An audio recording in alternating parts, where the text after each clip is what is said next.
যে 100 ক্যামেরা এটি সেলিব্রিটি তাসনের জন্য এসেছে, আর্টিস্ট তাসনের জন্য কয়েন এসেছে। কোন অংশটা নিয়ে গান লেখা হয়নি সেরকম একটা অংশ খুঁজে বের করার চেষ্টা।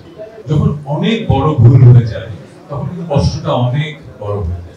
একজন মানুষকে ভালোবাসি আবার একজনকে ঘৃণাও করি একই সাথে, এই অনুভূতিটা আসলে কেমন, অবহেলার এই চিন্তাটা ফিলিংটা সবার মাঝেই কম বেশি প্রতিফলনে এসেছে। আমার সাথে তার একটা অদৃশ্য বন্ধন তৈরি। ধন্যবাদ সবাই চুপ হয়ে গেলেন। গান কি দিয়ে লিখেছি?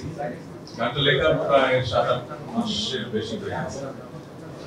অনেক আগে লেখা, রিলিজ করতে দেরি হয়ে গেল। গানটা স্যার কালের গান। আমি আসলে গত 20-22 বছর স্যার কালের গানের জন্যই আপনাদের কাছে বেশি ভালোবাসা পেয়েছি। অনেক জনরেরই গান করেছি, কিন্তু স্যার কালের আমার শখে ধারেই বলা যায়।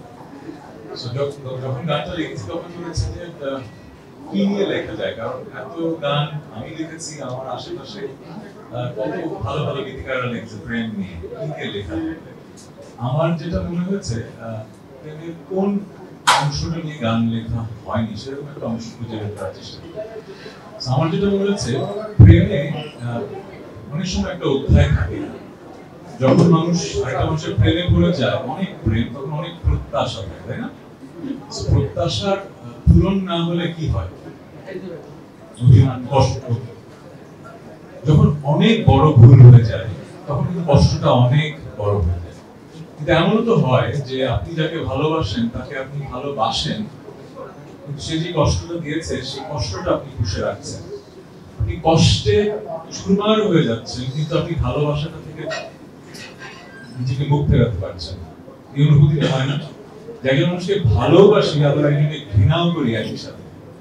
এই অনুভূতিটা আসলে কেমন, যে একটা মানুষকে ভালোবাসি, আমি জানি না আমি তাকে ভালোবাসতে হয়তো চাই না, কিন্তু তাও ভালোবাসছি, এরকম একটা ফিলিং থেকে গানটার চিন্তাটা আসে। আর আমার যেটা মনে হয় এই গানের নাম হচ্ছে একা খরা না, কিন্তু সবচেয়ে ইম্পর্টেন্ট ওয়ার্ড হচ্ছে অবহেলা। সো এই গানটা আপনারা যখন শুনবেন, মানুষ যারা শুনবেন, একাই শুনতে হবে, কারণ কিছু গান আছে সবাই মিলে হুড়োহুড়ো করে শুনতে হয়, কিছু গান একা আমি মানে নিজের মনের মাঝে ওই জায়গাটায় চলে যাওয়ার জন্য শুনতে হয়, সেই গান। এই গান হয়তো হুড়োহুড়ো বাজবে না, এই গান হয়তো অনেক ধুমধাম হবে না, কিন্তু যেটা হবে অসংখ্য মানুষ একা ধরে এই গানটা শুনবে, আমার সেই বিশ্বাস। কারণ এই অবহেলার এই চিন্তাটা ফিলিংটা সবার মাঝেই কম বেশি প্রতিফলনে এসছে। আর যেটা হয়, আমি গত 20-22 বছরে অনেক গান করে যেটা বুঝতে পেরেছি, আমরা এখন পুঁজিবাদের সমাজে বসবাস করি, তো আমরা কাঠতি খুঁজি, কিন্তু কাঠতি খুঁজতে যে জিনিসটা হারিয়ে ফেলি, আমাদের শ্রোতা ভক্তদের সাথে একটা বন্ধন। সেটা হয় কি, একটা গান যখন লিখি, শুরু করি বা মিউজিক করা শেষ হয়, অনেক ইমোশনাল গান।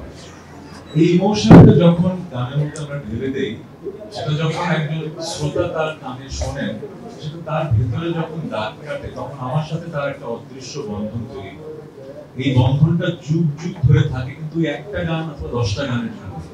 সো কাটতির জন্য অনেক গান হয়, মিলিয়ন মিলিয়ন ভিউ হয়, কিন্তু মিলিয়ন ভিউ এর মাঝে কিন্তু ওই বন্ধনটা আসলে তৈরি হয় না।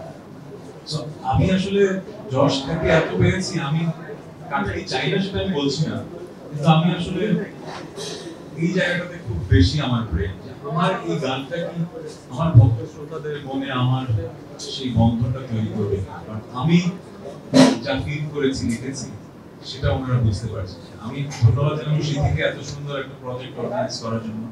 ওর সাথে আমার অনেকদিন ধরে কাজ করার কথা ছিল, কিন্তু এই প্রথম কাজ হলো। সো খুবই খুবই শিল্পী, থ্যাংক ইউ সিদ্ধি ফর দিস ইনভিটেশন। আর আমার ভাইকে ধন্যবাদ, অনেক বছর ধরে উনি বাংলাদেশের মিউজিক ইন্ডাস্ট্রিতে কাজ করছেন। আমি খুবই কঠিন মানুষ, খুব বেশি কাজ, খুব বেশি নতুন মানুষের সাথে করা হয়নি, কিন্তু উনি ভেরি পারসিস্টেন্ট ছিলেন। So thank you very much এত সুন্দর আয়োজনের জন্য। আর সাজিদের কথা কি বলবো, আমি আমার ক্যারিয়ারের প্রথম 10-12 বছর শুধু একাকী শুনে গান করতাম, তারপরে সাজিদ আসার পরে আমার জীবনটা একটু সহজ হয়ে গেল। তারপরে আমার লেখা শুরু করতে যতটুকু সময় লাগে তার চেয়ে অসম্ভব বেশি রকম পরিশ্রম দিতে হয় মিউজিকটা ট্র্যাক রেডি করতে, মিক্স করতে, নাচ করতে। সো সাজিদ আসলে আমার সেই কাজটা অসম্ভব সহজ হয়ে গেছে। আর আমার ধারণা না, আমার বিশ্বাস, আমার গলার মিক্সিংটা আমার জীবদ্দশায় সাজিদের চেয়ে ভালো কেউ করতে পারেনি, পারবেও না। আমি I am grateful that he exists. যেটা হয় কি, আমরা আর্টিস্ট আর সেলিব্রিটি দুটোর মাঝে কিন্তু একটা তফাৎ তৈরি করে ফেলি। যেরকম আপনারা আমাকে দেখছেন অ্যাজ এ সেলিব্রিটি, তাহসান আপনার এত মানুষ এসছে, এই যে 100 ক্যামেরা, এটি সেলিব্রিটি তাহসানের জন্য এসছে, আর্টিস্ট তাহসানের জন্য কয়জন এসছে? কি আসলে এটা বিশ্বাস করবো তখনই যখন আপনাদের নিউজের শিরোনাম এই গান নিয়ে হবে এবং আমার পার্সোনাল লাইফে